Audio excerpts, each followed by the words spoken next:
the Community Forum Bus Tour Committee. Mike Painter, Doug Grimm, Jeff Stevens, and Ray Ayton. Woo! Mike Painter has driven this route probably 4 or 5 times and made revisions to it, and he's the former chief of the fire department, so he knows every street in town. And he was great. We want to say a special thanks to Eric Anderson for the great map, Great Harvest for the wonderful food, and Beach Transportation for the great bus, and Clay Hopper here, he's our expert driver. Yay!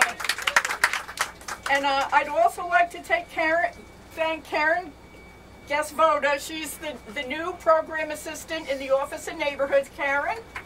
Yay. And my husband, Bob Cross, I make him come to everything. He's over here hiding. Good for him. Okay, we're excited to have city council members attending. Heidi West, where are you, Heidi? Heidi. Jordan Hess. And Ruth Ann Swaney. Yay, thanks for coming. And thank you, Scott Ramp from MCAT. Everybody, you're going to be on TV, so you have to behave. He's producing a video. It'll be on YouTube? Maybe, but it'll be on MCAT for sure. Final special thanks to all the presenters here, and I want to say thank you to everybody who came. And we've never had bad weather before, but let's hope it clears up. So anyway, just a little ground rule I have to tell everyone. Please be respectful and listen to the presenters and limit side conversations. I'd like to ask each presenter to come up and introduce yourselves and your neighborhood. This is important now, listen to this. If somebody asks you a question, we won't all hear it. You have to repeat the question and then answer it. And there's several handouts. You have a map, a list of sites and presenters, and bus tour bingo again this year. And we thank Dave Christman for that idea. Whoever gets the first row wins a $10 gift certificate. Whoever gets the blackout gets a $15 gift certificate. And no cheating, because Karen's going to keep an eye on you. There's also feedback sheets. Please take time to fill these out and turn them in on your way out. You didn't get a ticket to get on the bus, but you need this ticket to get off the bus. And we do listen to your feedback that you provide. It was suggested to split the city into thirds, which we did. So we won't be too rushed. That's what we're doing this year. We're kind of going according to wards. Also, we're providing more clipboards because you asked for them. So not one for everyone, but you can share. The mayor couldn't be here today, but he says our neighborhoods are great places because of great people and the pride they take in the place called home. It's a privilege for me to serve all of Missoula's neighborhoods and to work together with the city council, neighborhood councils, and staff to ensure that we grow and change and preserve the best of our community. The bathroom's in the back. Any questions? Thank you, everyone, and let's have a great time. So first up, we're going to our new neighborhood council, Two Rivers, and Tate Jones will come up. I know he has a lot to say about the Military Museum at Fort Missoula, our first site. So anytime you want to start talking, come on up, Tate, okay? So let's go. Thank you.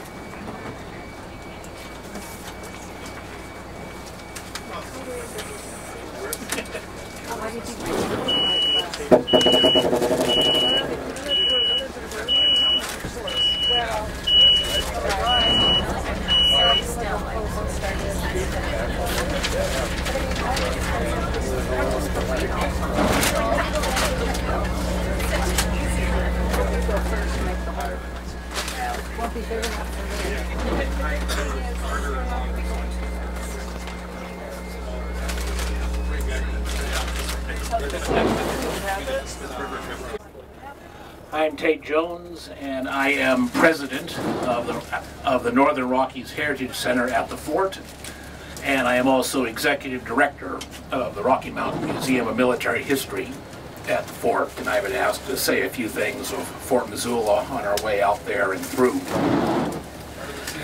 Last time I did this was for an experimental Chamber of Commerce tour bus ride in about 1975. Was anybody here? No. It was a one-shot experiment. So anyway. So this is my commuting route every day on my way to work here at Fort Missoula.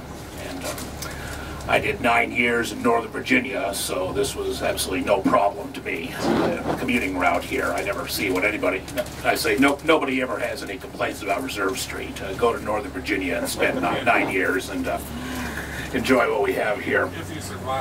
But I'm a native Missoulian, went here to high school, college in Minnesota, graduate school in Washington, D.C., and working on a PhD here at the University of Montana while I do these jobs out here. But enough about that, and I'll tell you a little bit about Fort Missoula for the uninitiated. Fort Missoula has been in continuous use for 140 years now. It celebrates its 140th anniversary this June. Founded in 1877 for 2 reasons. One, the settlers were somewhat worried about a recurrence of Indian troubles here in the western Montana. The last big Indian war had happened in Washington Territory, late 1850s.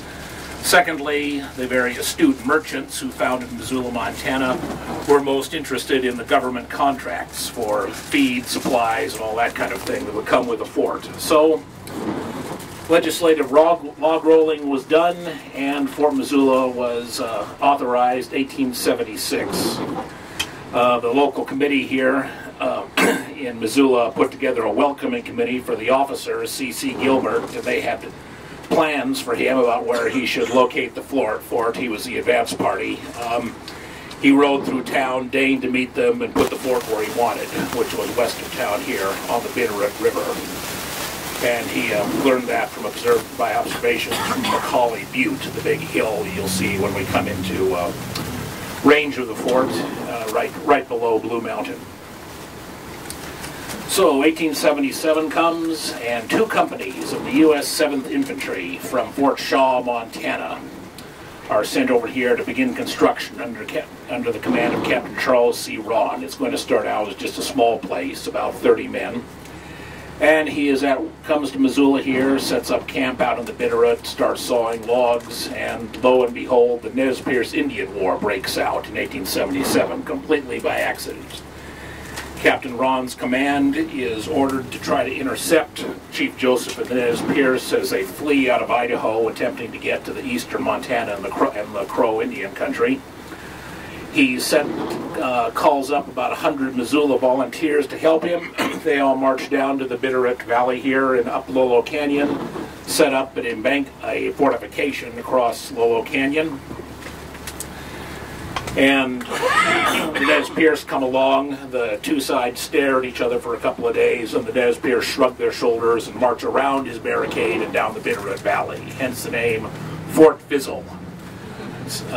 While he was putting this together, most of the Missoula volunteers decided they'd rather be elsewhere and deserted. So the early Missoulians didn't exactly cover themselves with military glory in 1877. Colonel Gibbon, John Gibbon of Gettysburg fame, arrives about 3 weeks later. He picks up Ron's command, pursues Chief Joseph and the Nez Perce down the Bitterroot, and the one major Indian battle of our area is fought, the Battle of the Big Hole, August 1877. Somewhat of a draw on both sides. Gibbon attempted to take on the job with too few men, was besieged, and had to be relieved by another force coming up the Bitterroot Valley a day or so later. But Captain Ron and his men returned to the fort and begin construction again on the fort, and they are here for about 3 months until they are relieved by the U.S. 3rd Infantry Regiment, the same people who run the Old Guard watch over the Tomb of the Unknown Soldier at Arlington National Cemetery today. So, a little bit more about fort history. 3rd Infantry is here through the 1880s. 1890s, we have African American troops. The U.S. 25th Infantry are stationed here. They leave for the Spanish-American War in 1898. And from 1898 to the end of World War I, the fort is very much in search of a mission. It's a multi-generational project for the Missoula Chamber of Commerce to keep Fort Missoula open, because every time the Army wants to close it and spend more money where the Army is at now in the 1900s, the Philippines, Puerto Rico, and so forth, Along comes the Montana Chamber of Commerce. They go lobby Congress and they keep Fort Missoula open. And they keep this up for many, many years. It's multi-generational, I say, from 1877 all the way up through the 1940s. It's a big concern of the CFC. So, after World War I, the Army is looking to reorganize. They send the 4th U.S. Infantry here. They are here 1921 through 41. They administer the Civilian Conservation Corps program in the 1930s. They leave for World War II, actually prior to World War II in 1941. And in 1941, the Roosevelt administration is concerned about the number of Italian nationals working in the U.S. They have a sense that war is coming, and that most of these individuals will find their way back to Italy and find duty as a military reservist. So if you're an Italian sailor on a U.S. port or working in the U.S., you are interned in 1941. Lo and behold, we have this big empty Army camp here in Missoula, Montana, and Missoula, Montana becomes the alien detention center for Italian nationals here at Missoula. They are joined after Pearl Harbor by Japanese nationals, not Japanese American citizens, but Japanese nationals who are living in the U.S. after Pearl Harbor and are interned, and they come here for about 6 months in 1942. So that is Missoula's, Fort Missoula's World War II experience. Oh, I just dashing back to World War I for a minute. No garrison here during World War I, but it was a site for training Army mechanics here at the fort. And during World War I, Fort Missoula was also the place where the influenza epidemic hit Missoula and spread outward through western Montana, the big influenza epidemic of 1917 to 1918. After the internees leave in 1944, Fort Missoula then becomes a military prison for U.S. soldiers who've slugged a sergeant or done something else they shouldn't have. They are here for about 3 years in what is called Northwest Branch U.S. Disciplinary Barracks up until 1947. 1947, the Army decides its active units are done forever with Fort Missoula. They march out, they turn over what's left to the National Guard and Reserve, and a 50-year process kind of commences as to what the county and the city should do with this large complex. Maybe I'll talk a little bit about more, but here's the historic entrance to the fort right here. Up until about 1980, at that point, the city decided it didn't want to deal with a second malfunction junction, so traffic was diverted around the historic entrance here.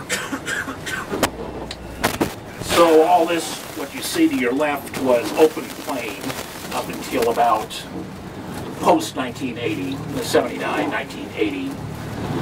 Some housing development moved in. Community hospital decided to locate out here around 1980. Medical complex grew up around it. And the story of preservation of American military posts is usually it's a race between suburban development and historic preservation, and usually development wins. But not here. We preserved a very large portion of the post because development really didn't start out here in earnest until after World War II, and then it really took a long time to really get to all this, what you see here in the community hospital complex. All this is pretty much 1980, post-1980, what you see here. So, city and county parkland start here, and this was the Fort Missoula recreation area since 1980. Now it's part of the city-county park complex, and this area is being torn up. By this time next year, there will be a tournament-level softball facility located here. Missoula County agricultural land here. This is from Missoula County High School. They pasture cows there in the winter. And up until about a few months ago, this was the entrance into the historic core of Fort Missoula, CCC Road. And that has since been altered somewhat. This, what you see over to your left right now, this is the new entrance to Fort Missoula Regional Park. And it's marked by a statue of a Civilian Conservation Corps man. This is the 68th statue of a CCC man. This program is sponsored by the National CCC organization. And This one is number 68. There's 67 others around the country.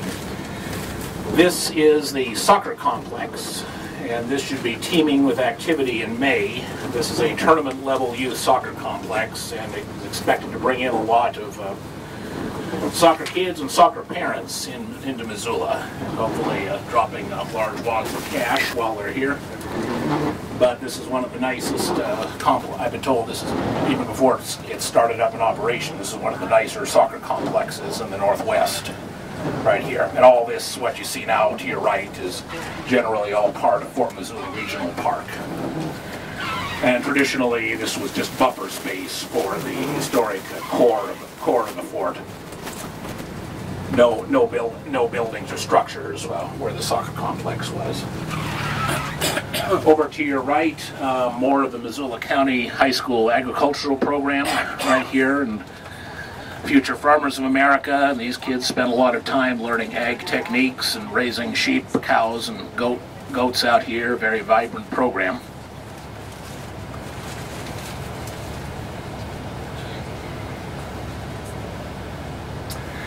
Take a look at the architecture of the restrooms, pavilions, and structures of the soccer complex here. And all these were put together to look like a Civilian Conservation Corps rustic architecture project of the 1930s. You go up to Glacier National Park, you see these guys did a lot with rocks, logs, anything to give more of a frontier, rustic type look, and that's the spirit of the architecture of Fort Missoula Regional Park was put together into the signposts and generally all the features you see. Coming up, the white buildings you see were built by the Civilian Conservation Corps in 1930s, and Fort Missoula was district headquarters for the CCC.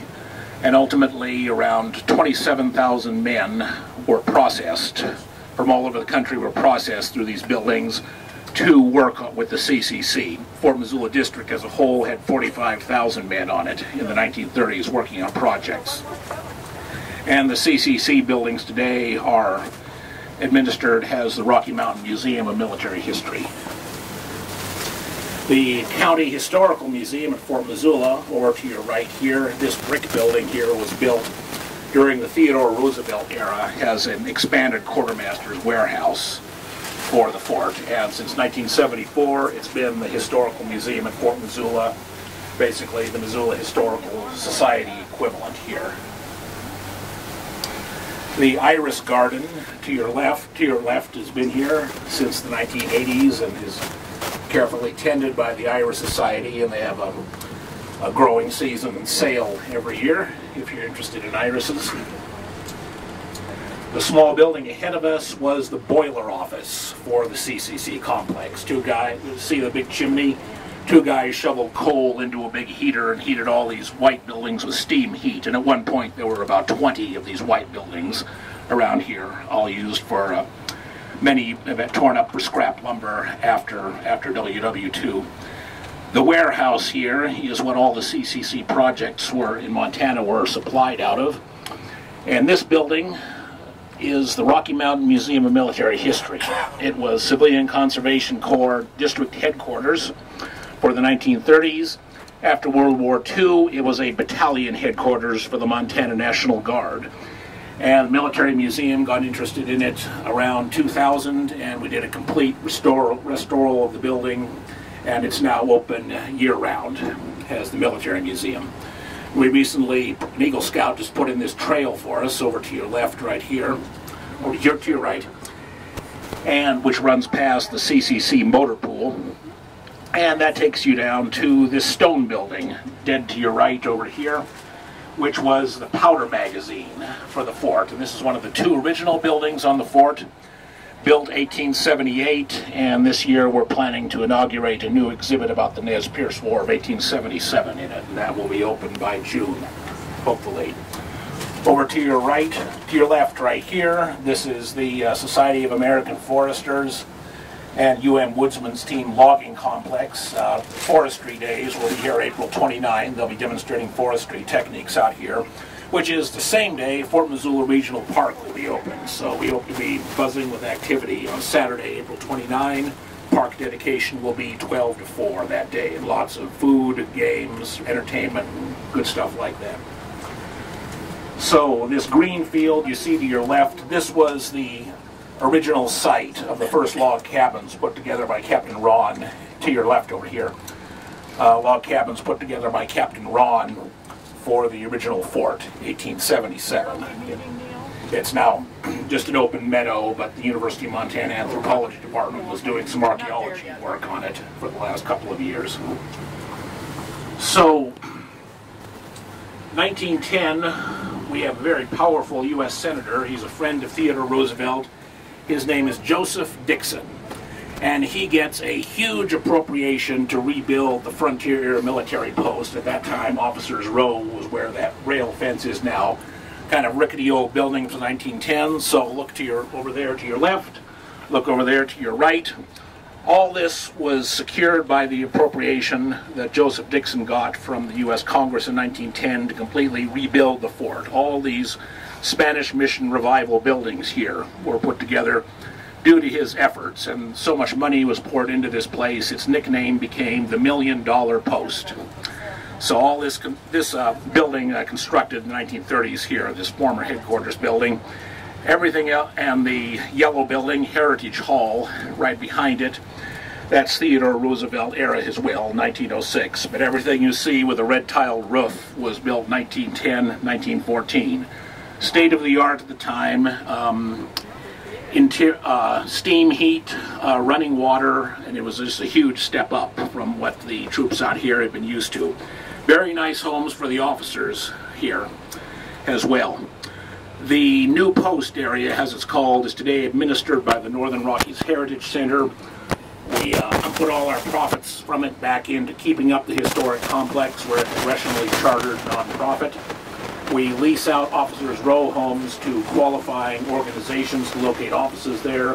And Heritage Hall, if you'll look to your southeast, southwest there, the yellow building, that is a community center available for rent. It's usually booked solid for weddings in the summer, but we can put about a banquet of about 300 people in that building. Very nice ballroom. And to tell you a little bit more about the Fort Missoula Regional Park, here is Neil Miner from the City Parks and Recreation Department. Thank you, Tate. Here's James. Thank you, Tate. That was fabulous. We really appreciate that great presentation, and we could probably listen another hour or two, I'm sure. Which, if you'd like to, on the 29th of April, we'll have a grand opening out here, and Tate's going to be leading some of the tours. So, I'll just kind of lean on this chat, but I'll get to the grand opening a little later. But you guys drove in on the way in, I think, right? And right next to us is a 15-acre open space parcel that's a part of Fort Missoula Regional Park. We leave it as native. It's the connecting piece between Phase 2 and Phase 1. Phase 2 is the one that's under construction on south, it's the existing park. And Phase 1 that you drove over that's almost open. This has a half-mile walking path inside that you can kind of see, benches, gravel path. Going into the park, I'm going to talk quick because there's a lot to go on. It's about 93 acres. Budget on Phase 1 is about $16.5 million. We started, it was approved by the General Obligation Bond in 2014, November, and we've been going full bore ever since then. We started construction in December of 2015, and what you see is the work from that. We have the 5,000 square foot pavilion, which is a big stone and wood structure with a fireplace. I don't know if Tate mentioned, but we're in a historic district. And so all of our architecture and design was from the CCC era, which is about the 30s. And correct me if Tate went over a lot of this, but a lot of the stuff you'll see is kind of the more rustic architecture look. We also had to do open view sheds, which they put the fort out here because they could see everyone coming or see all the view around, and what we've tried to do is place the trees on the outside and keep the views throughout the park intact. We have one synthetic turf field with the LED lights on it.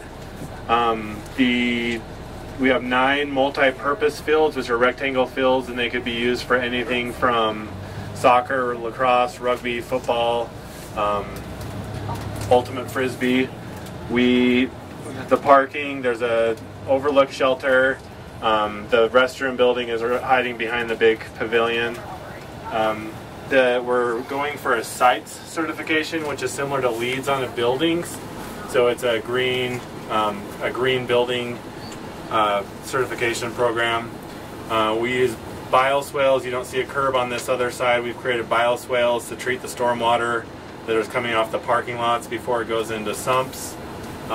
We still have sumps in some of the locations, but we treat it all before it goes in there, and that's kind of an overflow. We have about 5 miles of trails throughout both phases once they're complete, with all the different path configurations. Let's see. There's 2 playgrounds on this phase, one that's over by the pavilion and another by the rugby pitch. The rugby pitch is, nice job on these roads, by the way. We designed the roads really narrow, so the theory is to slow people down, but we still anticipated buses coming in, so I'm glad that they can make them without going over the curbs. But there's two playgrounds in the park on this side, and there's 2 on the other side. One's going to be an inclusive all abilities playground, similar to what we have at McCormick Park. We're setting up for the grand opening, which is on April 29th, which is in about a week and a half, which will be out here from 12 to 4 on Saturday. We'll have a vintage carnival. There's tours, games, raffles. I have a handful of printouts for you if you guys want some. I think the ribbon cutting is at 1 o'clock on Saturday. We worked in conjunction with the South Reserve pedestrian crossing, so that ribbon cutting is at 11:45. So there's plenty of time to get over here. And then we'll kind of go by the fields again on this other side. Let me get out of the right after Big Sky High School on the right. Okay. All right. Yeah. So I have a couple sheets. I don't have that many, but I'm going to pass them out if you guys want some. If not, they're on the website. If you type in Fort Missoula Regional Park, there should be a Friends of Fort Missoula page. These signs will be up on the kiosks around to let you guys know where you are. The entire park, what I didn't get to, phase 2, which is under construction. I'll get off right before we drive by it. But it's about 63 acres and includes 7 softball fields, another shelter, a maintenance building, some pickleball courts, and a dog park. And we also put in this roundabout as part of our design to one, slow people down on South Avenue, which was a concern for the neighborhood out here, as well as to handle the flow instead of a traffic light.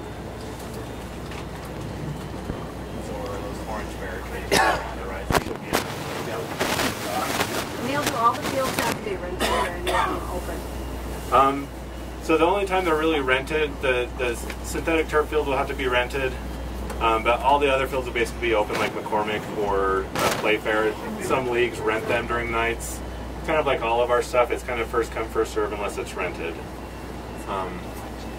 it rented for a fee? Usually. How about the one with LED lights? Is that one is rented for a fee, yeah. And so the phase 2 is the one under construction right now, and yeah, it's we're anticipating the opening about this time next year. So I appreciate it, and I'll sneak out. But thanks for everything. And if you have any questions, if you have any questions, my email is nminer@, and it's the city one, so it's ci.missoula.mt.us. which is similar to Jane's if you've ever emailed her. So, thank you. Thank you, Neil. Very good. Thanks. Thank you very much. I'll also pass my cards around if anybody wants to get in touch with anybody who's been on the tour. If you have any questions or anything, please take one of my business cards. I'll pass those around now. So next we're headed to Captain John Mullen Neighborhood Council. And we're going to have Anthony Joe do a couple of presentations for us. So Anthony, you can come up and sit here anytime you want to and start talking anytime you'd like. Good evening. Mic's on, mic's on. Good evening, ladies and gentlemen. My name is Anthony Joe. I'm from the Captain John Mullen Neighborhood Council Leadership Team. As we're entering, well, I guess we're still a ways away, but you know, we'll enter our Captain John Mullen neighborhood here pretty soon after we cross the bridge. But I guess I should introduce a little bit about myself. I moved to Missoula back in 2003. You know, attending the university as a student, graduated. Now I'm working for a university. And I moved into the Captain John Mullen neighborhood back in 2013. No, 2010. There we go. No, 2013. That sounds alright. I don't remember. Yeah, it's a pretty spread out neighborhood. You know, some notable places there would be the Hellgate Elementary. We have the Pleasant View neighborhood there. That's pretty packed. I live out in 44 Ranch, which unfortunately you guys don't get to visit because it's too far out. And then after that, we also have the Ranch Club neighborhood. That's even most, you know, I guess that kind of marks our most western point of the Missoula city limits, I would say. So yeah. I think our first stop would be the Hellgate Elementary. So I guess enjoy the ride, and I guess I'll be back up here to talk. Unfortunately, I don't have a lot of information to give right now, other than we're on Reserve Street. On the right, we have Wheat, Montana, where you're getting your food. It's raining out, and this is usually terrible traffic at 5:45.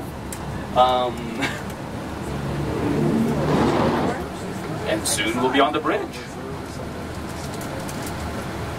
It's weird being on the microphone and not doing karaoke because that's what I usually do. But there's no prompt, so I can't really sing. It's weird. Unless there are requests, you know. Pretty weird. No. You know why this is called Reserve Street? Is there a reserve? Colonel Reserve or something? I don't know. That's actually a good question. Named after the Army Reserve? The Army Reserve is down there. I see. Army Reserve? Yeah, the Army Reserve is down there. Oh. I know that this is this road. I know is the most dangerous road in Missoula. I would say. I know that there's a lot of accidents that happen here, so be careful. Yeah, you want to go to the bus. Huh? Right down there by the hospital. Oh, really? Yeah. So. I think that's probably where it's picked up.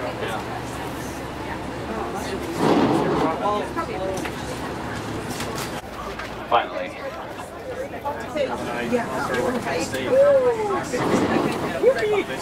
State vehicle visit every hot springs in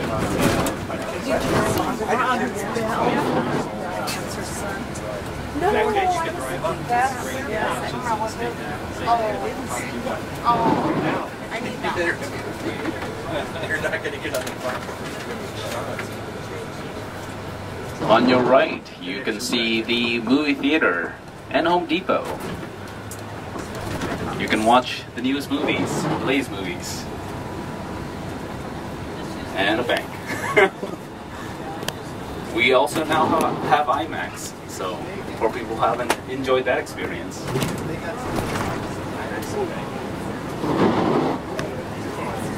And this is where the wastewater treatment plant is. Yeah. And we also have the wastewater treatment plant.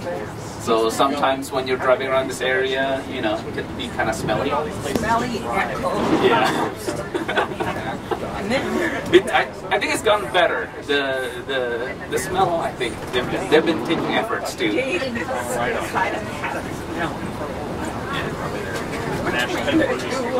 Yeah.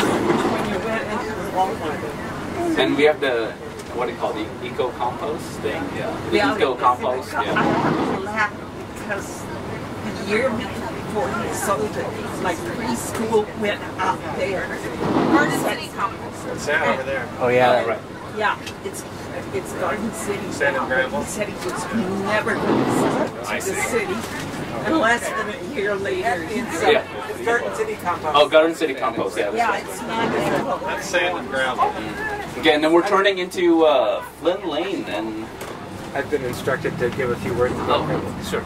So, sorry to interrupt, I was instructed to come up and say a few words about Garden City Compost. Garden City Compost has recently been acquired, that's the former Eco Compost, and it's recently been acquired by the City of Missoula, and it'll be operated by the city's wastewater division. And so that was, we drove past that and we're excited about the improvements to that. Yeah. Yeah, I knew this story. And on your left, we're coming onto the Hellgate Elementary School. This school is not in the Missoula County Public Schools. It's its own school district with only one school, which is the Hellgate Elementary School. I think last year we had a $19.8 million levy to expand the school, and I don't think they've decided to expand into to build a high school yet, but maybe later on in the future. This is where we have our general meetings, and actually next week, next Tuesday, we'll have our general meeting in one of the buildings there. I think that one right there, on your left.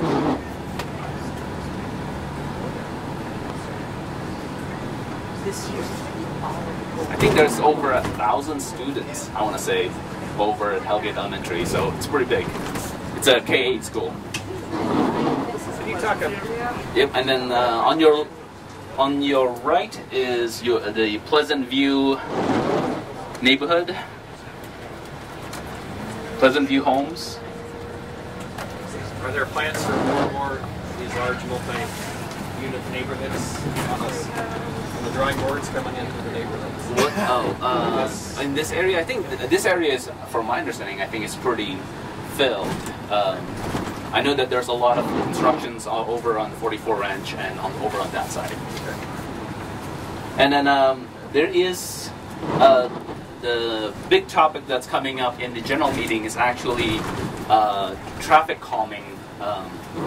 People are hopefully going to vote about traffic calming options for England Boulevard, which is that one right there. Because there are some leftover SID money back from 2006, about $100,000 that we wanted to use up, and people voted on the traffic calming option. And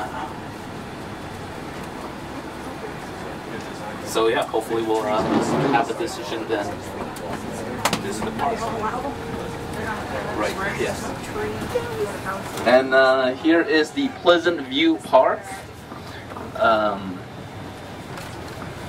I think this park recently just got money from the recent, what was it, $1 million bond. So there's a couple new additions. And actually there's also a large grant for Pleasant View Park to install a bench and a tree. And it looks like we have a lacrosse team doing something there. Yeah, that's their practice. Oh, okay. It looks like they're practicing. Oh, the other way.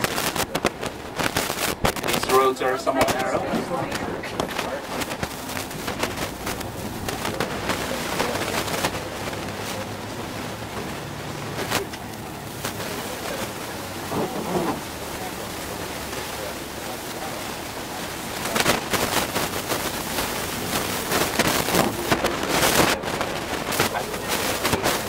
Yeah, England Boulevard. So yeah, we're back on England Boulevard. Yeah, we have a few options that were proposed by the city engineer, Kevin Solar. So we'll see what people will, vote on. Yes. I think the question was what kind of traffic calming options that were proposed. And I think there's one that was kind of expensive. Basically, it's almost like narrowing the road by adding like a bike lane. And then there are some I want to see this one that they're planning on putting some shrubs so people can't cross across the circle, that they actually have to cross on the crosswalks as well. So, yeah. And I think there are more, just adding more signs and just, you know, there are some minor additions here and there to hopefully make it easier for people to cross.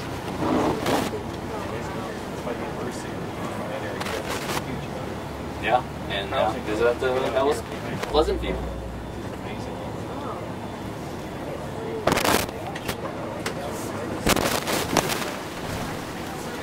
I think we're coming out to Costco. They, as you guys might know, that they are not moving. There were plans about to move, but I guess they decided not to. And I think that's it. People have questions. I don't know if I could answer them, but I'll try. No questions. Excellent. Well, thank you, everyone. Thank you, Anthony. Round of applause. Yay, great job, Anthony. Thank you. Okay, next we're heading up into Grant Creek, and I'm going to ask Dennis Moose to come on up. Pretty interesting out at the fort. My name is Dennis Smoot. I'm on the leadership team for the Grant Creek Neighborhood Council, and I live up in Lower Prospect. I've lived there just about 30 years, and so I've watched Grant Creek grow. Actually, I did a bunch of engineering on Prospect, so I'm now retired, but keep pretty busy with the homeowners and the neighborhood council, and when the new Grant Creek Trail. We're coming up to the interstate right here. The Grant Creek Trail will start up here at the Elk Foundation, and that gets quite a bit of use. It's surprising when I drive out, I just about see somebody using the trail all the time. But this area has really grown. They've tore buildings down here already since I've lived here and rebuilt them. And then there's going to be that Scott Street plan, and I guess somebody's going to talk about that. So I won't get into that. Looks like we hit the light red. That's usually what happens to me. So. This is an interesting intersection, but I'm going to discuss that on the way back. There's only one way out of Grant Creek, and you can see the cars are lined up pretty. You know, the GS map shows one on the section line, and the section line is right near the Elk Foundation. What does it show? Your left or right? West would be to your left. It shows an Indian graveyard, and I've never heard anything about it. I did excavations all through here, water, sewer, and there was never anything from any of the planning agencies or the permits we needed that mentioned it. I just saw it on the GS map, and is that where you saw it? No, I just happened to hear someone talk about it. They lived up here 40, 50 years ago and talked about it. Yeah, that could be.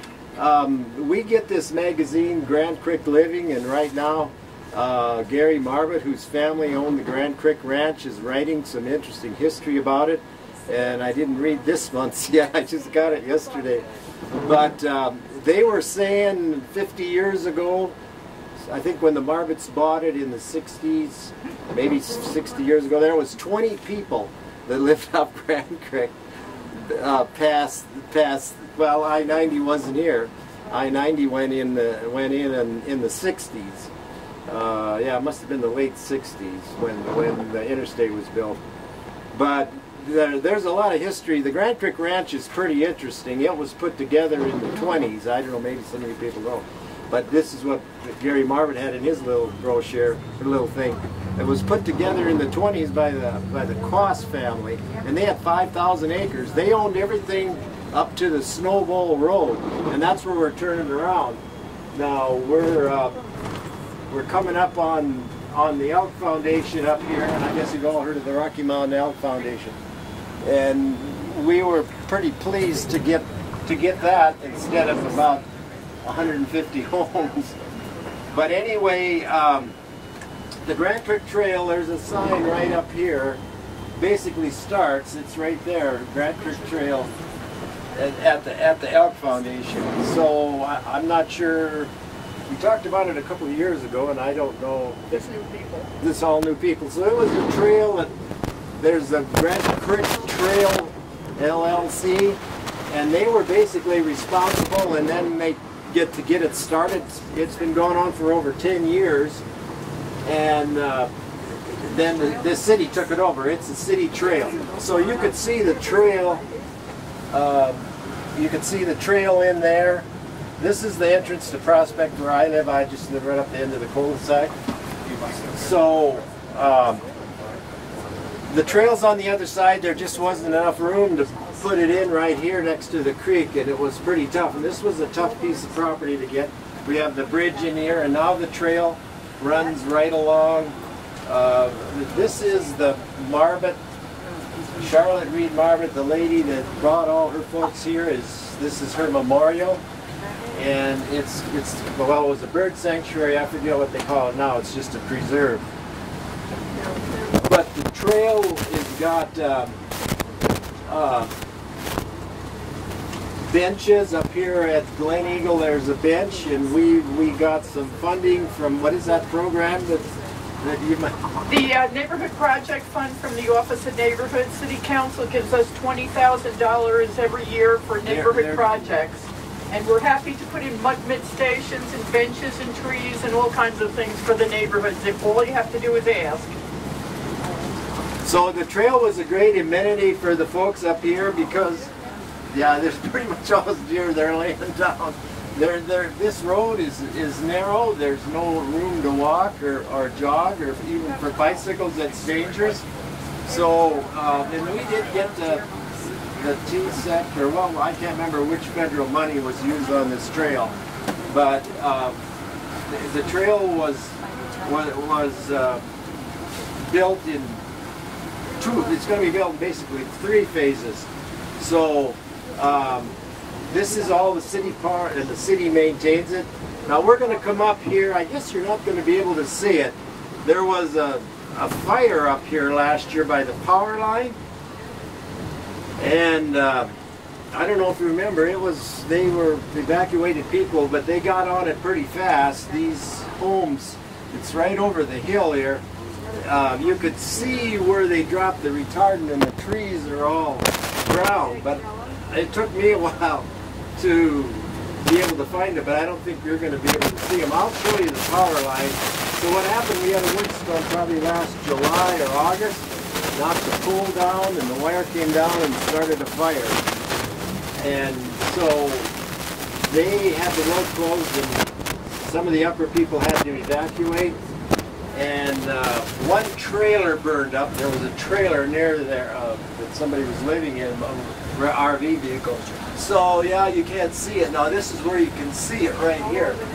Yeah, you can just barely see that brown up there. So, but anyway, the fire people were on it just really fast, and nothing happened. So here's the trail now. This is the county portion here. This was just finished last year. The park back there was finished before, the year before. So we got about a half mile to go yet, and that's the one we're working with the county for. We've got some of that new bond money. They're doing a 20% grant, and then we're looking for some more federal money. It's a pretty tough go. There's just no room, and we have to do a lot of retaining walls, and the construction gets pretty expensive. This was all pretty nice. We got this from the Grand Creek Ranch, Denny, Washington, and they gave us some pretty nice easements. So we were able, then we saved the trees. I think we're going to put that other mud station right there. That was the new grant. We got a grant for both of them, right? And for historic markers? Yeah, and we're in the process of working on historic markers.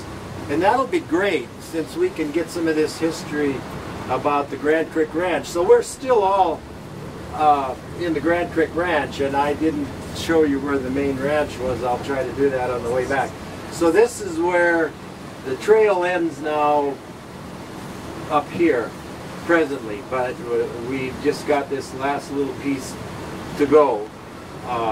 It'll never be done this year. I doubt if it'll be next year with to get the funding. How far will it go? It'll go to Snowball Road. Oh, wow. What's the total length eventually?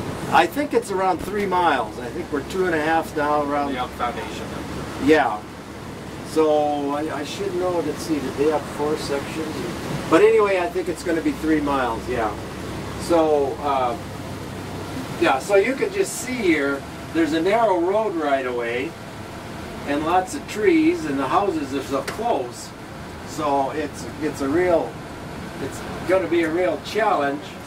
We'd like to get it to Snowball Road just because the traffic, yeah, this is Snowball Road right here.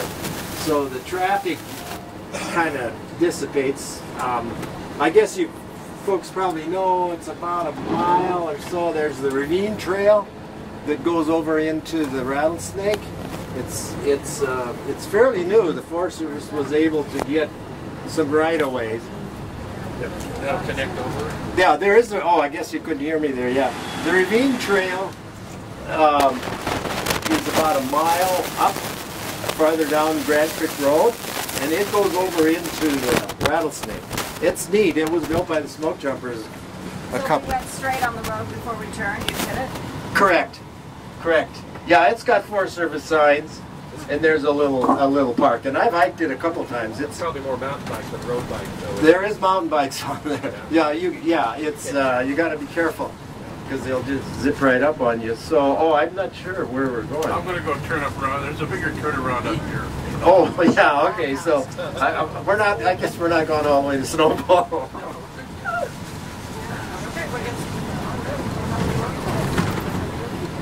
So I guess if anybody had any questions on anything, I could try to answer them.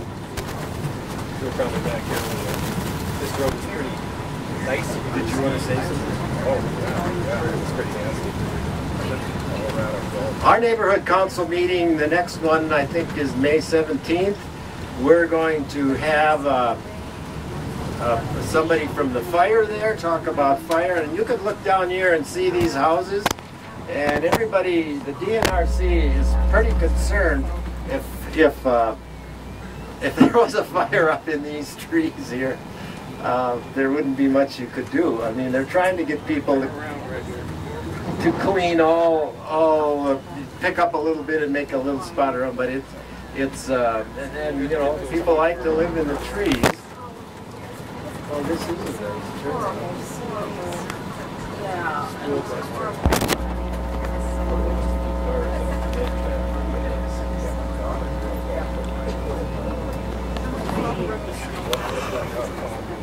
Oh, I don't know, 2 miles or so probably.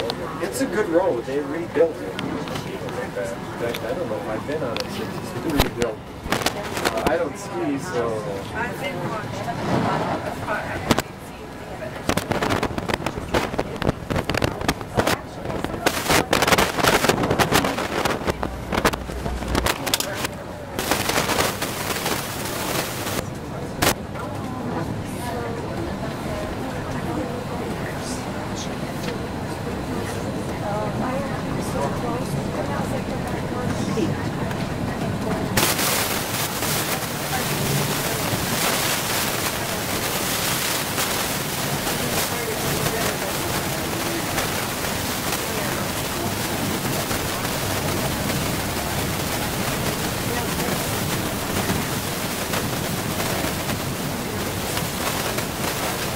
An old easement, and that's Loudon. And I used to know people from up here, from church it was. They were kind of old timers, 50s, 60s. And they said, yeah, you could go up here and you have to go across private property. Well, by the time I came here in the 80s, there was no way. There's always Forest Service down, but it's all privately owned along the road. So there's no access. All there is now is one spot where you can get on the Forest Service. So these people living up there, it's kind of like they're private, you know, they've got all that Forest Service ground they could use. But that's why access is a pretty big issue in Montana, and it's pretty important right here. Anybody can access that over the route. Oh yeah, right. That's public access, right. She asked if anybody could access that ravine trail, and it is.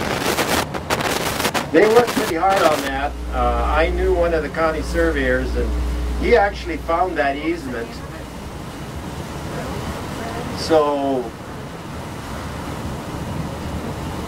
this is Rankin Meadows. Supposedly, okay, you heard of Janet Rankin. There's a big deal about her.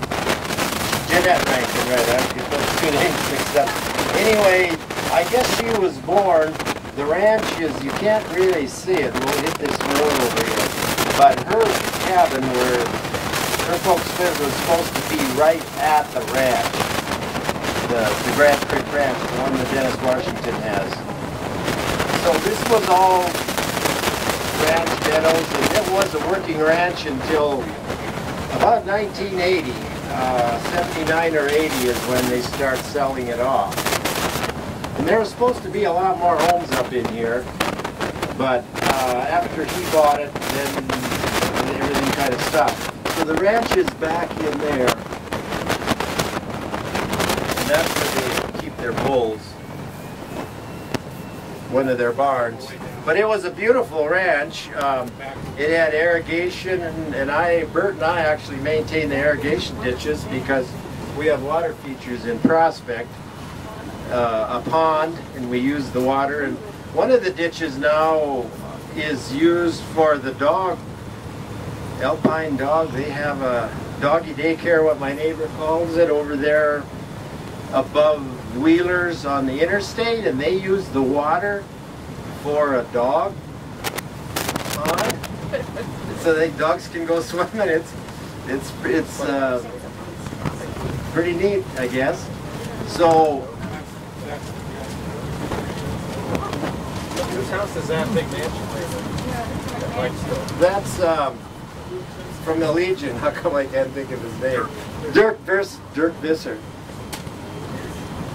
So these folks up here had their own water system. I don't know, and I work with them too. I did a lot of work on it, and they put in a new water tank a couple of years ago, and they've got more fire hydrants. They're really concerned about the fire too. I mean, there's been a fire this past year, and then there was a fire maybe 2 years ago. But everybody just knows that someday there could be a big one. Hopefully with all the rain it won't be this year. But they had all these meadows, and they irrigated, and they put up hay. And I guess they had names for all of them, and that's what was in the latest thing in this Grand Creek Living magazine.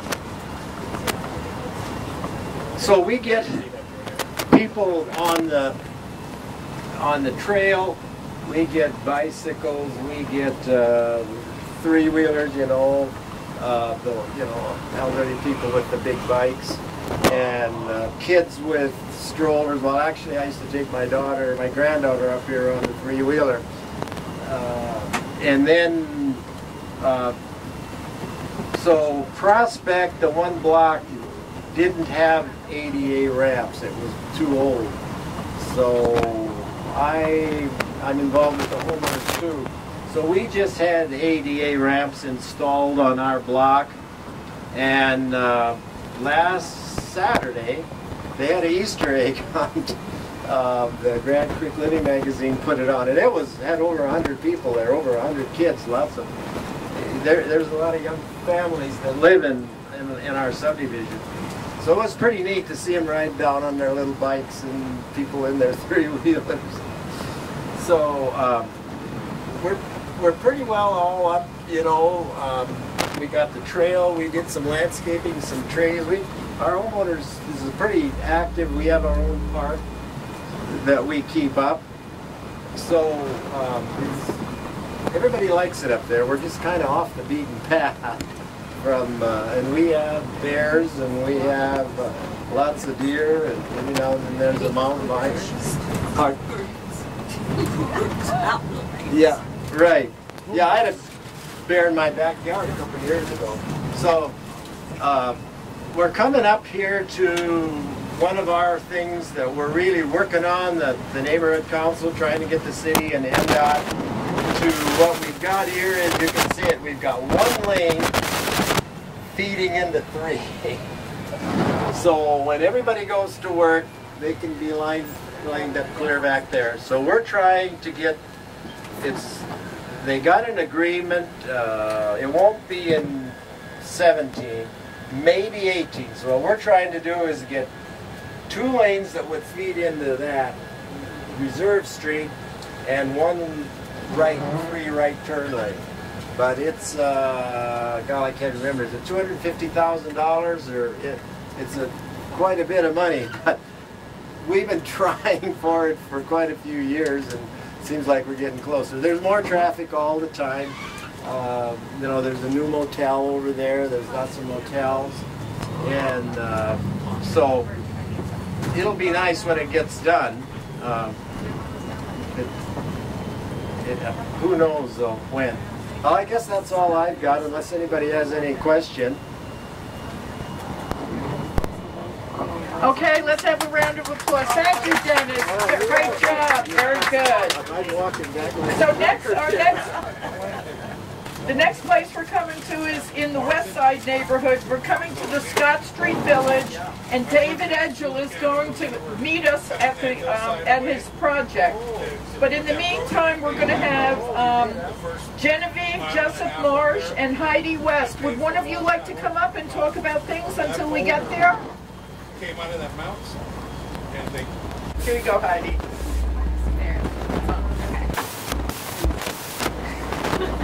I wasn't prepared to just randomly speak about the west side, or north side. Yeah.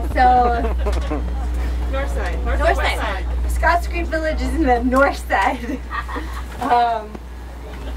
So we're going the lovely back way into our neighborhood, which is, if you're trying to get to Costco and back, this is the way to go. You just avoid all of Reserve Street, all of everything. Although, that can't leave the bus.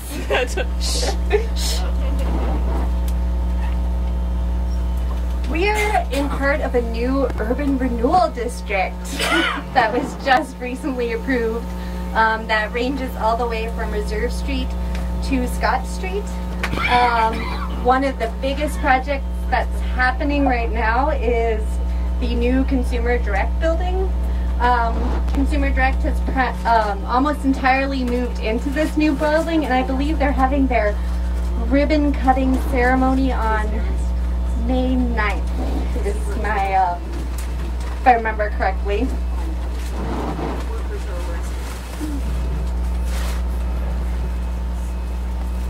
There's not much else to say about this area. This is also the terminus of the Yellowstone pipeline, which ends right here.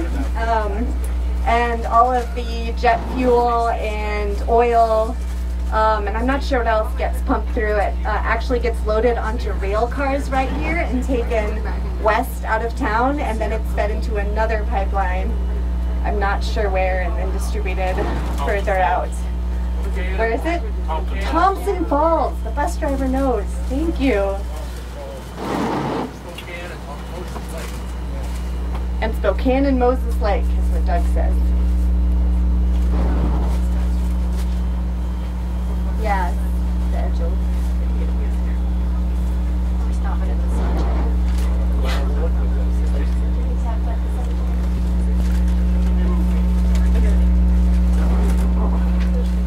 I love the north side. Me too.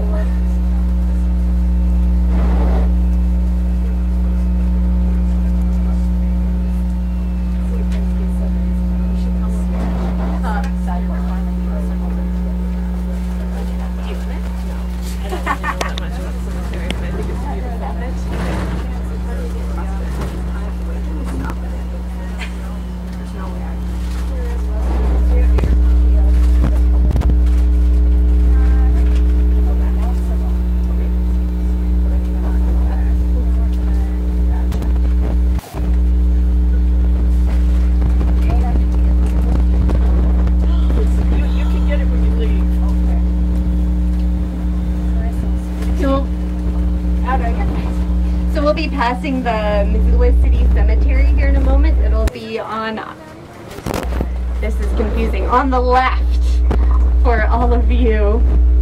And one of the headstones is turned a different direction from all the others. And legend has it that it's Mary Glime's headstone. She was a madame, and legend has it that her headstone is faced that way so she can wave all the young men leaving on the railroad goodbye. She was like, well, it's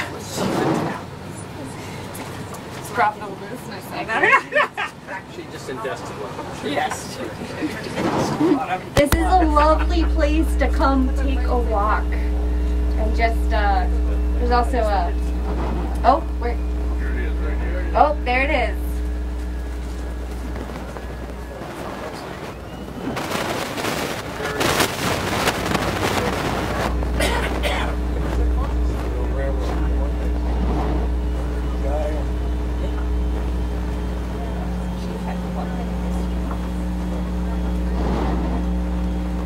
So we're almost to the Scott Street Village, and I believe the developer is meeting us there.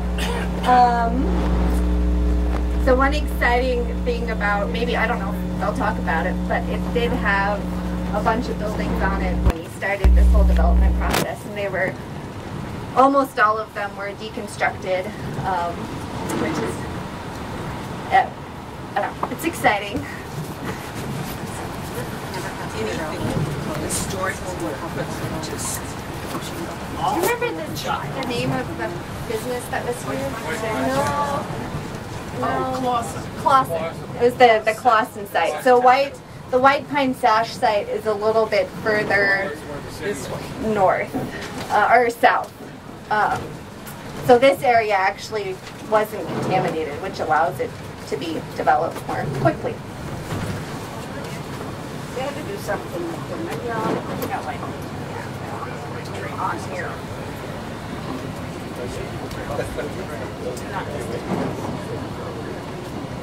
There's like asbestos.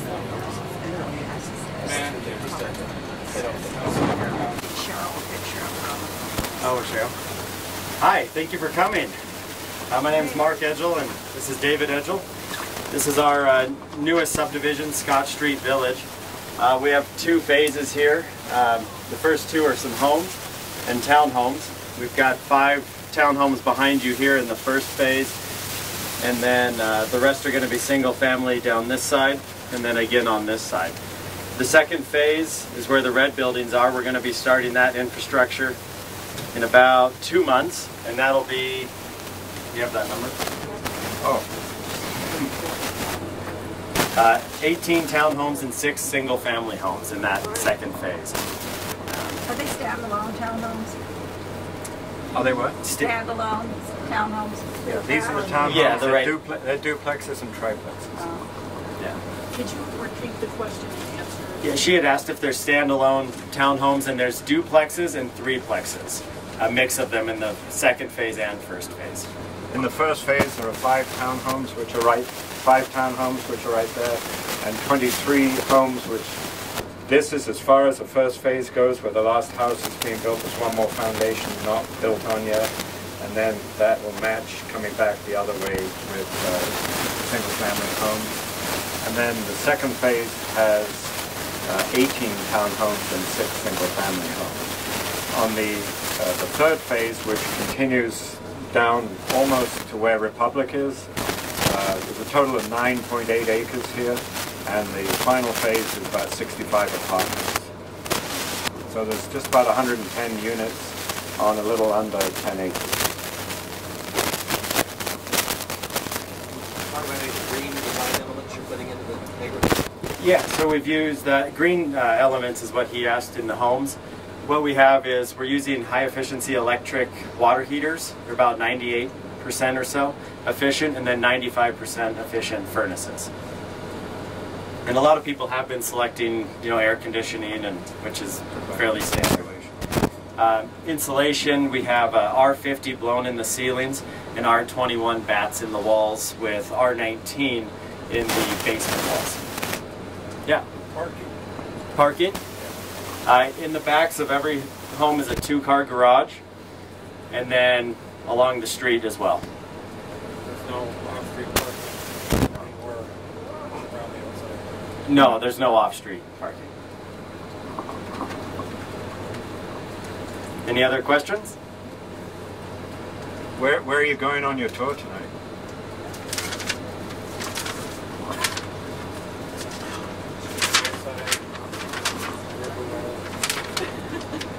Wherever I take them. We've gone to Two Rivers, Neighborhood Council, Captain John Mullen, and Grand Creek. Now we're doing West Side, North Side, River Road, and Franklin to the Fort. Okay, great. That's good. Thank you so much for coming. Are you finished? Do you have any other questions? I had one. Yeah. These are all sold out, aren't they? Phase 1, pretty close. Everything in phase 1 is sold out, and we have a list for phase 2, which is longer than the number of units that we have. We started in September, so it took a little longer to get going than we had hoped, but that's the nature of doing business in this city. And it took us about 4 months delay before we could start from when we planned to start. But this first phase will be built out by September, and with the infrastructure going in starting in July 1st, we should be ready to continue right on to the second phase. Yeah. Is this all part of the brownfield thing? This is not. This was the Clausen property, Right. and you'll see as you drive down the road here, they've just started doing the cleanup on the adjacent site. Most of the work you see on this end is going to be for residential, to a residential standard, and most of that is digging up sawdust. So on the other end, they're going to commercial standard unless someone pays them more money to go to residential standards. So. But they finally got it started. It's been a while. It's the old pipeline. That's correct. Yeah. It's for sale. Are you on the city water and sewer? Yes, all city services. You have similar developments planned in the next few years? If we can find the land. The land is the toughest part. Yeah. It's highly needed in this town. Yep. Street lighting? No. There is no street lighting, no. But I think if everyone has their front porch light on, you'll be able to see where you're going. The porches are close, and which gives a little more sense of community too than if the houses are set way back. So. There's none on my street. Okay, round of applause for the Edgels. Thank you so much for coming aboard and presenting for us. Thank you for showing it. Yeah. All right. Good luck. I got one more question. Yeah. Parkland. Is there any parkland? There's this park that's right down there. There's not in here specifically. Yeah, just down there. No, just beyond that. Just beyond the brownfield? Yeah, it's a city park that's been there for a while. Did everybody hear that? The question was, is there any parkland available? And there is a park right on the other side of the brownfield. It's a city park that will be accessible to this development. After the weeds, you'll see an area that's mown. Yeah. Thank you again. Bye-bye. Thank you. Thank you. Okay, Genevieve, there you are. Coming. These are all technically valid. Hi, y'all. I'm Genevieve. I work for Garden City Harvest, and it's our pleasure to work with a lot of city neighborhoods to build things like community gardens. We also have 4 neighborhood farms in town where we grow food for places like the Missoula Food Bank, Poverello Center, lots of, I think it's 17 different agencies around town. But what I really want to talk to you about right now, I get the joy of talking twice about Garden City Harvest's spots. One of our 20 sites is the North Side Community Garden. And by the way, here's the parkland that you were hearing about before. White Pine Park? This is the White Pine Park. Yeah. So the North Side Community Garden is, well, let me first tell you what a community garden is. community gardens are places where folks can rent a plot. It's about 15 by 15 feet. So you can grow maybe 200 to 300 pounds of vegetables for your family in that plot if you plant it well. We provide the water and the tools. All you have to do is bring your hard work and sweat and some seeds or starts. Farmers market is a great place to get starts. Don't do it in your windowsill. They get leggy. And we're almost to the North Side Community Garden. It's got about 100 plots. It's a staple of the North Side neighborhood. I live about 2 blocks away, and I think almost every neighbor, when my husband, who's on city council, we walked all the streets, and a lot of people felt like this was a big part of what their neighborhood stood for, or a landmark. We have about 65 to 70% of our gardeners are of low income, and so it's often a huge part of how they get their fresh vegetables. Here it is right here, straight ahead. Each garden has a neighborhood council, not a neighborhood council, it has a garden council. You can see the plots. It was just opening day last Saturday, so people are just starting to garden them right now. The land is owned by the Helena Diocese and the Resurrection Cemeteries, which, as you can see, there's a cemetery right over here. So these are future grave sites. Catholic plots, yeah. And the diocese are kind enough to both let the Missoula city use that site for playing fields, as well as us to use it for a garden. So, any questions while I'm up here? Are you fully subscribed? We are fully subscribed with about 100 people on our wait list right now. We need more community gardens in this town. So, and the neighborhood councils are often a place that got one started. Julie is back there. She was helpful in what the Rose. It's the Ivy Street Garden, but the Rose Park neighborhood. Yeah. Do you have a question? No, I was just going to mention we could add. It's not in your neighborhood, but because I understand you got excellent place for expansion of the middle school. Oh yeah. Sure. One of our community gardens is at the Meadow Hill School, and there's potential to expand there. Unfortunately, that neighborhood is one of our least popular ones, so we need ones like downtown. If anybody has a rooftop, that would be awesome. Yeah. Any other questions? Here comes Heidi. Sorry, Councilwoman West. Did you have a question? Thank you, Genevieve. Round of applause, please. And here we have Heidi again. Go for it, Heidi. Okay. So this is the part of the tour I was prepared to talk about. So we are about to go past Lowell School, which you'll see is undergoing extreme renovations right now, which means that our entire school population, including the teachers and all the staff and all the kids, are actually not on site this year. They're all out at Mount Jumbo in East Missoula. During the design process, it was pretty important to the neighborhood to keep the existing building, and so we're getting this brand new addition, as well as retrofitting of the existing structure. And then there is this little blue building that you'll see kind of tucked back. I guess we're going around, so we'll see it better then. So while we're on this side, you'll notice that we actually lost our school garden, which is where all these things are set, and so it's going to be coming back this summer. There's some designs in process, and I believe Garden City Harvest actually gave us some funding to help bring it back this year.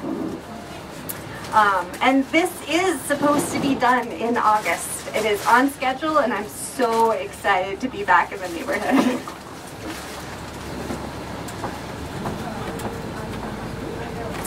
So Lowell is pretty unique in that we have our own health center. It is one of 4 satellite facilities that are a part of Partnership Health Center.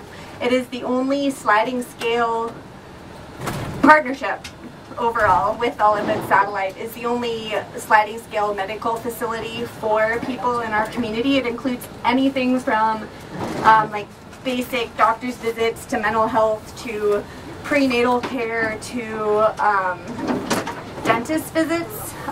Lowell has their own dental clinic as well. The people that can use this are families of Lowell students. This is it, this wonderful little blue building. Linda is the nurse here and she's amazing. So the people that are eligible to use this are the families of Lowell students, as well as the students that go to Porter Middle School, since that's the middle school that our Lowell families feed into. And it's also open to all Willard students. And it's open right now during the summer. It's open Tuesday through Friday from 1 to 6. And that will likely change once the Lowell students are back and in the fall. And what's really great is that we can actually, when our school is at Lowell School, is that kiddos that need mental health services, they can just get walked across the street, or not even across the street, get walked, from one building to the other and, have the support they need. Or if kids get hurt, they can also be seen by a nurse. Or sick. It's amazing.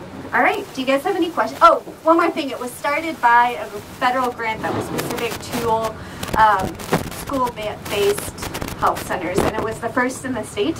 And there's a couple more now, so that's exciting. Do you guys have any questions? Yes.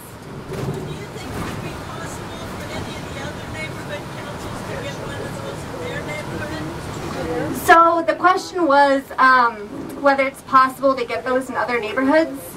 I think it would be possible. It's a matter of funding, and then it also, the thing that I forgot to mention is that it serves a certain demographic, and we're a Title I school, which means that most of our kids live below the poverty line, and it's so many kids, in fact, that we just have free lunches for everybody. We don't even ask anymore whether or not, what people's incomes are, but it's definitely, the north side and the west side are underserved communities, and so that's why it was located there. Okay, Heidi, thank you. Round of applause. Okay, next we're heading into River Road. Patrick Gennard, come on up. So, the stops that we will be making in River Road are going to be for driving by will be Home Resources, Mud, West Side Lanes, the Missoula Food Bank, and then we will be disembarking at the Garden City Harvest. Weather permitting. It is a little rainy outside, so we'll see. And one of the projects that's going on in our neighborhood right now is the Reserve Street reconstruction. For that, we've given input for some of the underpasses that will be going under Reserve, such as a crossing at Russell, not Reserve, such as a under Russell at the river. There will be underpass, I believe, on each side with bike lanes that are paved. Right now, there is a dirt underpass that you can see from either side, and then it just dumps you out onto River Road. Whenever this is all done, there will be 2 lanes in each direction with a center turn lane as well. And for the bridge construction, we'll be building 1 bridge next to the current bridge, diverting traffic to that bridge, and then tearing down the old bridge, and then building the new bridge right next to it, and putting a next street a centered patch in there, much like the Higgins Street Bridge. For the businesses in our area, we've got Home Resources and Mud, which are looking at expanding in the near future. They do a lot of resource reuse, as many of you probably already know, and have a tool library that you can subscribe to for a very reasonable price and rent tools from. Another business that we're looking at that coming up on the left is going to be West Side Lanes. They're also looking at expanding into the back left corner of the parking lot, where we'll be getting rid of the batting cages and probably getting more. The plans, from what we understand, are going to be getting rid of the batting cages and getting more bowling lanes. And then coming up on the right side, we've got the new side of the Missoula Food Bank, which should be opening up. They're hoping to move in on June 1st. And most of the customers that they serve are only come in once or twice, and they're living paycheck to paycheck. And about 1/3 of Missoula ends up using their services at some time. And back there as well, there was also a giant grate over a hole that used to be covered in grass that I didn't even know was there until we ended up walking around with Lisa from Missoula Invest Health and complained, and they ended up finding that and said something to the right people, and now that is covered with a grate and you cannot fall in there. What's the cloven hoof? The cloven hoof is going to be back on North Johnson Street, which it also connects up to the Milwaukee Trail. That is a new business in our town that has just opened up 2 or 3 months ago, and they do grass-fed pork and lamb and pretty good price, or pretty good quality of food, but the prices are reflected. I believe it's all organic. And then if you look out to the right side as well, these are the best sidewalks that our neighborhood has, or some of the best, which doesn't bode well for the north-south connectivity on the next street over, which is Davis. And whenever we get down to River Road, which will be the next street, that is one of our 2 major east-west connectivities, and there are no sidewalks that go the whole ways down. There are sidewalks along part of it on one side, and then they might continue on the other and then jump back if you have a sidewalk.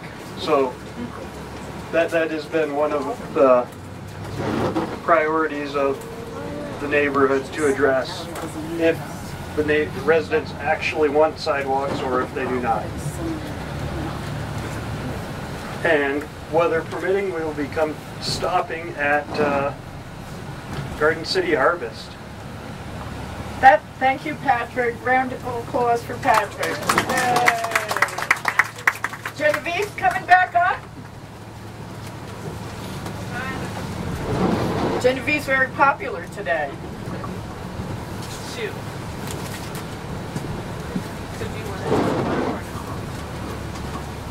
Let's ask everyone.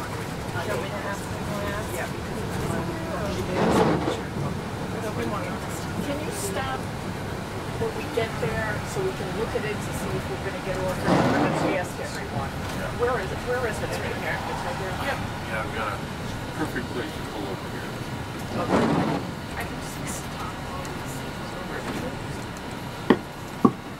Okay, everyone. Here, this is a construction site of the Garden City Harvest new site. This was a planned get off, get on, but it looks pretty muddy and rainy. And what do you all think? You feel like getting off? No, okay. I don't either. Thank you. Okay, here you go. All right, I'll just tell you guys a little bit about it from here. This is so exciting. So Garden City Harvest, we have 20 sites now. We've been around for 20 years.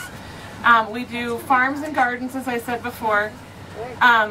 This is the River Road Farm. It's about 4 acres. It has both a community garden like the north side, where people can rent plots on the right side of the property. And the left side of the property raises food. We have a farm manager, Greg, and an assistant that raise food. Primarily here we raise food for the Poverello Center, as well as people who subscribe to the farm and come up every week to pick up vegetables. And so Greg actually, when he was first, part of it is growing the food, and then part of it is educating people about how to use the food. For example, when Greg first started doing this, he raised these beautiful winter squash, took them in to Jesse, who was the cook then at the Poverello Center, and gave them to him. The next time he came back the next week to make another food delivery, and Jesse had beautifully displayed all the squash on the tables, and it looked great. But Greg also wanted Jesse to know, you can cook with this, and it's great. It's super easy. You just bake them and you turn them into soup or chop them up, and you've got root roast. And he told Jesse about it, and now Jesse is a firm believer in squash soup and puts it on the menu all the time and loved it. And so this site is actually going to be a huge thing for Missoula, because we're going to be able to both grow the food, and this barn right here is going to be able to teach people how to use the food, as well as being a resource for, we have a youth harvest or a youth development program where kids from Willard or the Youth Drug Court come to us and work with us for the summer. But then they drop off the map and back into the same old habits, and often unsupporting families, lots of things going on in their lives that make teenagehood, which is already super complicated, even more complicated. So with this site, we can potentially start using, we'll have a commercial kitchen in there as well as a large community room. We'll start being able to have them come in and maybe do some farm to freezer, where they harvest the food and then they freeze it and then give it to the food bank or the Poverello Center or something else. So there's a lot of opportunities. There's also, as you were hearing on the way over here, we have mud in the neighborhood. We have home resource in the neighborhood. We have the beautiful new food bank. We can, you can actually, if you look, the food bank, it was that way. That's the river. You can actually, if you turn from the food bank and look down the street, you can see this building right here. So we're so close to the food bank, it's pretty exciting too. So we can partner with a lot of those different organizations. They can come use our community space. And this is also going to be an office. There'll be bathrooms in the sort of lighter paneled, sort of more wood paneled side, and then offices. Right now we're working out of a spot that's probably no larger than the bus if you put it. It's a postage stamp with about anywhere from 3 to 16 people working out of it. So this will allow us to actually expand our programming quite a bit. So I think that was most. Does anybody have any questions? Yes. Where does the funding come for the community garden and the staff? The funding comes from, it's about a third. We get some grants. We get, our community is quite generous, and we get about a third of our funding from individual donations. This was about a $2.8 million campaign, which is actually, you guys are getting a sneak peek. We haven't gone public with it yet, but we will be going public with it in the beginning of May. You'll be hearing a lot about Garden City Harvest, hopefully. Then a third of it comes from community events and grants, and a third of it, who am I forgetting? A third of our budget. Donations, grants, events, yeah. Oh, earned income. Our CSAs and community garden plots are the other third. Events and grants are in one category. Was there another question? Saw a hand. Mary. Yeah, we've raised, by the time we go public, we'll have raised 90%.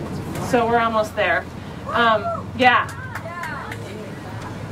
And I really want to emphasize that Garden City Harvest is here to make Missoula a better place, and we're here, the huge link, to link people together that wouldn't get to see each other otherwise. Whether it's community gardening next to someone who might be your neighbor, but you'd never meet them otherwise, or volunteering and weeding a row of carrots together. There's so many unique and cool ways where people link together through, just because it's not about the food, it's about the people who it brings together. So anyway, I'll stop. I could talk forever, but I'll stop. Thank you, Genevieve. Oh, and I'm going to come around with a picture of the new. Jordan, do you want to say a few words about Russell Street? We're still on it. So we are just leaving the portion of Russell Street that is about to be reconstructed. I'm Jordan Hess, by the way, from the Missoula City Council, Ward 2. And so Russell Street came to be a project of significance back in 1996 when it first appeared on some of our regional transportation plans. And it's been a pretty long slog to try to get Russell Street constructed over the last 20 years. We've had, since it appeared on that first plan in 96, we began an environmental process in 99 and finished up that process actually about 10 years later in 2008. And there's a number of complicating factors that made that process lengthy, but the project is on set to be bid out this year. And so the first phase should be bid before the end of the federal fiscal year in October. As Patrick mentioned, the first thing to be constructed will be the bridge. There will be a new bridge deck constructed to the east of the existing bridge. Traffic will be shifted over to that bridge, and then I'll try to not fall through the windshield. And then the old bridge will be demolished, and then the new bridge deck installed in that place. There's some exciting features, and I get kind of excited about infrastructure and geeky transportation projects and whatnot, but there are some really exciting features of the Russell project.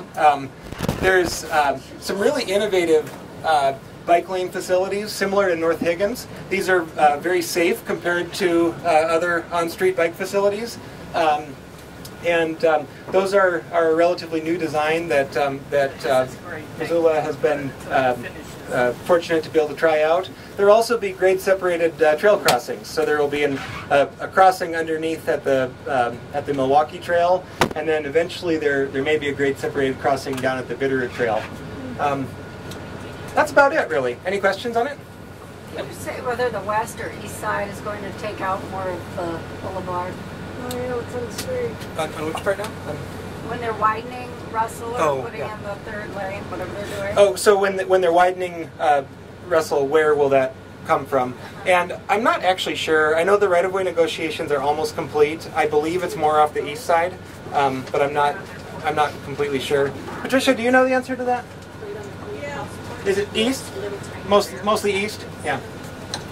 Any other questions? All right, thanks. Thank you, Jordan. Round of applause.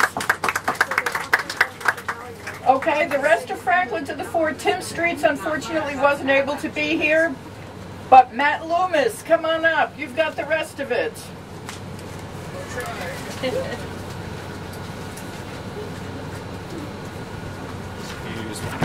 Here you go.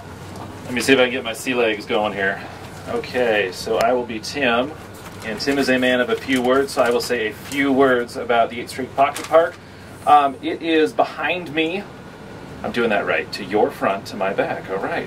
It was created in 2 phases in 2008 and 2009 by Marilyn Marler, actually, who's our city council president, when she was on the leadership team, I believe, here in Franklin to the Fork. The park, which we're going to come upon, has native plants to our area. It's bordered by an irrigation ditch that hosts ducks. It's got ducklings. There's been a beaver. Basically, it's just it's also got a horseshoe pit too. A walking path. It's got a bench.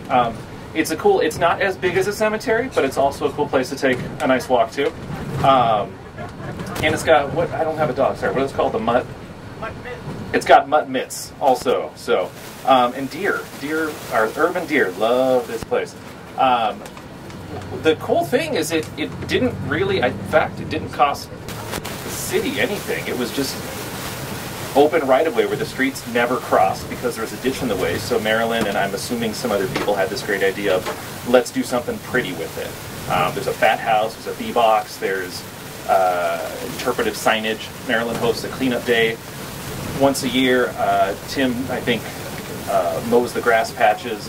It's just kind of a neat way for 4 dead-end streets to sort of converge. There's a little walking bridge over the ditch as well.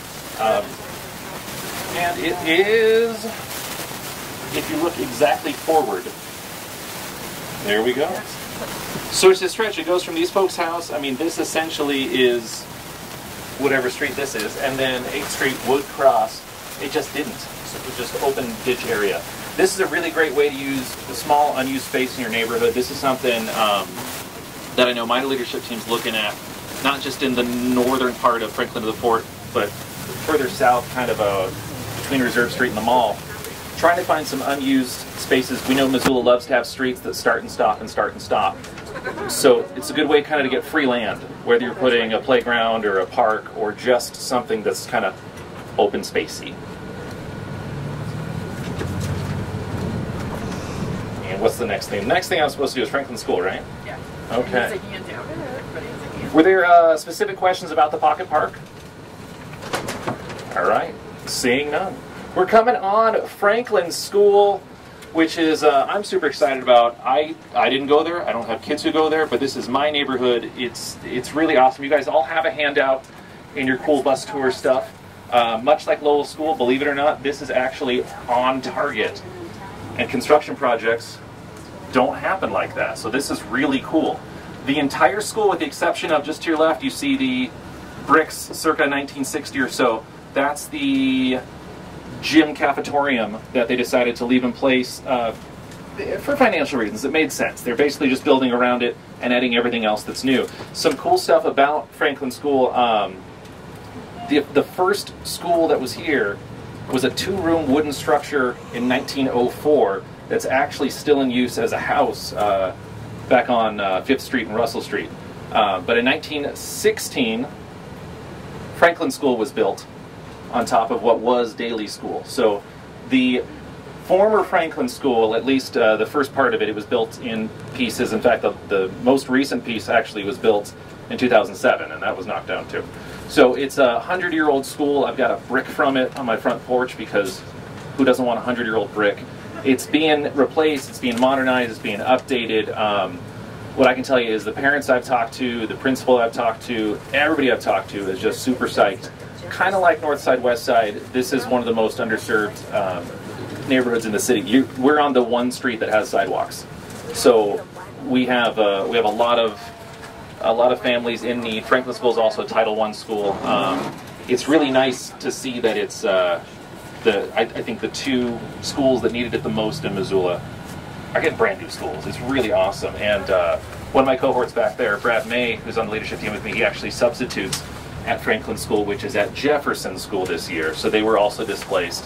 I'm also hearing that that's, even the 1-year move is going really well, and the teachers are dealing with the hardships because they get a new school to come back to. And that is set to open in August. By the way, we all know that these schools cost a lot of money, but it was built originally for $24,000. And now you know. Questions about Franklin School? Its garden was also not completely lost, but basically left to, disappear. They have a small little school garden that's going to be coming back as well. The parents and volunteers have built a really cool playground. That had to be displaced, but there's plans to put that back as well. So a lot of forward thinking, which I'm a fan of. Next thing, oh no, we're right at the back. So Franklin Park. No, we didn't even go to it. I know. That's okay. So Franklin Park, which is back up in that general area, it's about a block from Franklin School. That was part of the, somebody spoke to earlier, it might have been Neil Miner, 2015 Parks and Trails bond. Thank you. For the 2015, it was one of the city parks. City Parks got, I think, $1.1 million to do some upgrades. Franklin Park, I'm biased. I think it needed upgrades the most, but we did get, we got newer, safer play equipment. One of the bummers is to upgrade the play equipment, we went from, I want to say 8 or 9 pieces of play equipment, which you could, poke an eye out with, to like 5, but they're safe.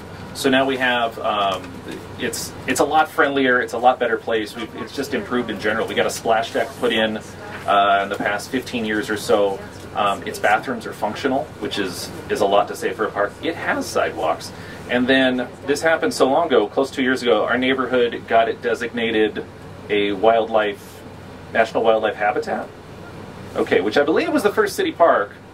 Maybe, I think there's been a couple since then. But the first city park in Missoula to be designated as a national wildlife habitat, and it has to do with different plants, water sources, different animals, and it's kind of cool because really Franklin Park is essentially a pocket park. It is, the city used to consider Fort Missoula part of Franklin to the Fort, so they said we were the most parked neighborhood in all of Missoula, except that's not in Franklin to the Fort, and now technically it isn't. So we are now officially the most underparked neighborhood in Missoula until, to your right, and then turn your head back just a little bit, this giant triangle of land. And Jordan, maybe, do you remember how many acres we're looking at? 8 to 10? 8, 10, 12, 14, 3, somewhere in there. There's a big chunk of land. This has been, now it's officially owned by the city, or? Not yet. It is currently owned by Montana Rail Link. For years and years and years, one of the reasons why the trail actually ends, the Bitterroot Trail ends to your left right here and does not cut through to South Avenue was because MRL has these tracks, which were used up until a couple years ago, and they have access, there's rail spurs into this property. And they were holding out basically saying they might have a tenant someday who wants to use rail service and wants to use these tracks. So they wouldn't grant an easement to the city just in case. The city and the redevelopment agency said, we'll make a trail that'll work for you guys. MRL said, let us just figure things out. So they figured things out, decided, okay, we're really not going to find a tenant. There's a bunch of current tenants on here who either rent space or own buildings on rented space. And MRL said, how about a deal, city? We will sell you this land for, I want to say, about $2 million, which was Open Space Fund and Missoula Redevelopment Agency. So it wasn't Parks money, it wasn't additional stuff. It's sort of, this fell in the lap of some different city agencies, and they basically said, we have to make this happen. So this, the railroad tracks, is the edge of Franklin to the Fort, but technically, we get a giant new park, and we're going to be talking about it for a couple years. The city is, while they're working out all the financial deals basically to close on this, they're sort of figuring out what do they want to do long term with this. So the first step is on the southern 4 acres. So if you're at the stoplight at Johnson and South, right at the mall, it's those first 4 acres, which is basically just field space right now. I know they did a soils test, everything was clean. So they're doing, Parks and Rec is essentially doing a park design. What do we want? They'll figure out how to pay for it and how to maintain it later, but we got to find out what do we even want to put there. So they're actually recruiting people right now. The Southgate Triangle neighborhood has committed 3 people to a design committee. I want to say design committee. They're still looking for more people. We're looking for people specifically from Franklin to the Fort because it's in our neighborhood, but we will take anybody that wants to help out, basically plan the newest park. And so as cool as Fort Missoula is, this is newer, and is going to be cooler. And even before that design happens, I can say that the redevelopment agency is either just about to or already did put out to bid for the trail connection. So before anything happens, as soon as this becomes city property, they're going to be connecting the trail across North Avenue, which we're on, and head down to South Avenue. They're going to figure out how to cross at South Avenue to make it safe. But the first thing that's going to happen is we're finally going to have that trail connection. And then, with the bridge over South Reserve Street, you can take a nice leisurely stroll from downtown to Hamilton by staying in the trail system. So there's a lot of cool, I think there's a lot of cool stuff happening. Right now there's some offices, there's a religious center, and some industry. You know, it's too early to say what's going to happen with all this stuff, but we have this giant piece in the middle of town that no one had really looked at for park space, and it sort of fell in our lap, and I think it's an awesome thing. That is, I believe, our final stop. Are there any questions about the coolest neighborhood in Missoula, because we can't afford heat in the winter, Franklin to the Fort? Oh, that wasn't true. No questions? Wow, okay, well, I will pack this up. Thank you very much. Oh, we got one. I bet our council people probably can't even speak to that, whether or not the buildings are staying or going. Ms. Jones back there? Or Ms. West, I'm sorry. I think some of them have some long-term leases still, and so it'll be a little bit of a process until they go, but there's been talk about having mixed income housing as a part of the site at both of the park. I'm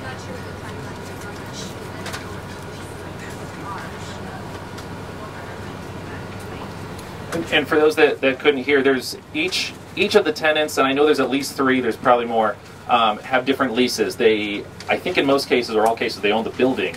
They're leasing land. And so, like a good landlord, the city is not just going to kick them out. And so I'm sure they're looking at the different options of, well, what do we do when the lease is up? Do they want to leave? Like I know Can't Make a Dream, for example, is off of Johnson Street. That's a big nonprofit that doesn't, you know, they don't want to spend money on land acquisition, but they bought that building a few years ago. So I know they're in a position where they could move the building, but that's not feasible. So I'm sure they would look at a lease, for example, I'm speaking for them, if the city wanted to do that. And I think as part of the park development, it's going to be looked at, well, what buildings are outdated, what buildings are dangerous, what buildings can we stay and maybe have some rental income, what can we maybe convert, whether it's low-income housing, mixed use, or even just, well, I don't know, Garden City Harvest, you know, something. Park headquarters. Yeah, or park headquarters. It's right. Actually, that's kind of what I was thinking was right in the center of town. Parks and Rec would love to have some maintenance space. Exactly. Was there another question back there? Awesome. Thanks so much, you guys. Thanks, Matt. Appreciate you pinch hitting there. Oh, we have a blackout. Oh, I went over the wagon wheel. Who has the blackout? No, you guys will take care of this. We're going to help. Mary Barnett. Mary Barnett. Congratulations, Mary Barnett. We threw a few ringers in there, that's for sure. I'm sure you noticed them. Yeah. Yeah, that's why we took Where was the wagon wheel? Where was the wagon wheel? Where's the wagon wheel? In the wagon wheel. It's in the fort. Yeah. Did you see the helicopter, I hope? I got everything else. There was a wagon wheel on the north side, too. Yeah, there were some around. Okay, everyone, get out your pens and pencils and fill out the feedback sheet, please, because as you know, that's your ticket to get off the bus. And we do listen to you. And I don't want to hear any remarks about the weather, okay? Better weather. Also, we have some leftover sandwiches and cookies. Please help yourself on the way out. Clay, who has done an amazing job driving, will open it up and you can, yay, Clay! And you can just, hooray! Hooray! And you can go underneath and grab yourself a sandwich and a cookie. Thank you all for coming. If anybody has anything to say, that's nice. Come on up. Let's hear it for Jay. Thank you. Patty.